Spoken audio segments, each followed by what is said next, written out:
Hi guys! So nahuman na gyud ang among upat ka adlaw nga training para sa Filipino Brand of Service Excellence diri sa may Pinnacle Hotel. So giorganisa kini sa Department of Tourism Davao ug LTO Region 11. So daghang mga partisipante ani nga niapil no kini mga LTO employees, enforcer ug kining mga trainer nato sa mga nagkadaiyang driving school diri sa Davao Region. Daghang mi natun-an diri guys, labi na gyud ang 7M's, heart o guest sa buhay ug madayaw gesture. Diri sa Davao kung moabot ang guest nato, tawagon natog mabuhay ug madayaw.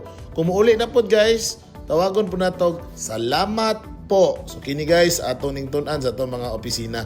So ani paghumana mo guys as trainer among gi-refresh among mga knowledge about sa among natun-an. So karon sa hapon energizer sa mi samtang naghulat sa among mga bisita nga moabot. Ayan sayaw-sayaw sa si Kuya. Okay guys, sa closing niabot na gyud ang ato ang gwapang RD sa DOT si Ma'am Tanya Rabatan. Lingdagan siya mga inspiring na message para sa mua. Salamat